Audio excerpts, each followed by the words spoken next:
I'm Robert Macfarlane.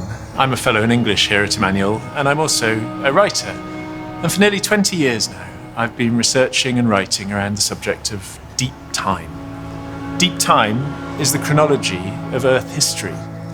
It's measured in units that humble the human instant, eons and epochs instead of minutes and years.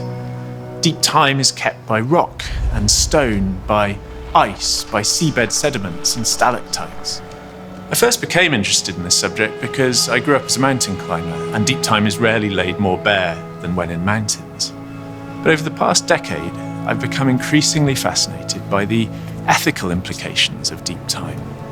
For deep time stretches into the future as well as into the past. And to think deeply about the future is necessarily to consider the legacies we're leaving as individuals and as a species. One of the best questions I know was asked by Jonas Salk, the Nobel Prize-winning virologist who developed one of the first polio vaccines and made it available for free to the world. Salk's question, posed towards the end of his life, was this: are we being good ancestors? It's a question that first stops you, then searches you. Are we being good ancestors? For to be a good ancestor is quite different to being a good parent or grandparent. It means extending care to people you will never meet, decades, centuries, even millennia into the future. It is very hard to be a good ancestor, I think.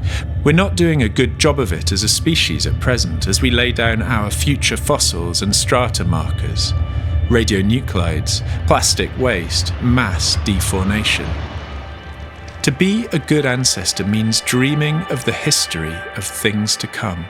It means weighing what you will leave behind for epochs and communities that have not yet been imagined. There is, of course, a dangerous comfort to be drawn from deep time. An ethical lotus-eating beckons. What does our behaviour now matter when Homo sapiens will have disappeared from the earth in the blink of a geological eye? We should, though, resist such inertial thinking. Indeed, we should urge its opposite.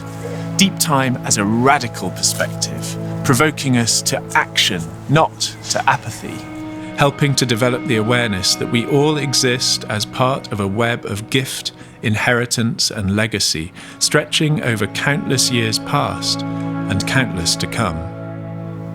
Walter Mildmay, Emmanuel's founder, was a good ancestor, what is sometimes also called a cathedral thinker. As you know, Emmanuel's first and keystone story, if it can be called that, was Mildmay's remark to Elizabeth I on the occasion of his founding of the college in 1584. I have set an acorn which, when it becomes an oak, God alone knows what will be the fruit thereof. I've always liked the idea of Emmanuel as an oak tree.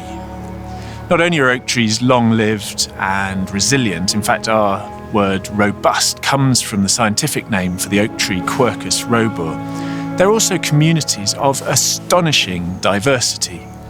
A remarkable 2,300 species are associated with oak trees, including 38 birds, 716 lichen and 31 mammals, a higher number than any other species of tree. I have set an acorn which, when it becomes an oak, God alone knows what will be the fruit thereof. Mildmay's phrase, God alone knows, has always interested me. For it seems to me that a vital part of good ancestry is not knowing, is relinquishing control over the exact outcome of one's actions, but instead planting those acorns and trusting that they will grow through deeper time than one's own, flourishing first into trees and then forests that are thriving and irreplaceable communities of life.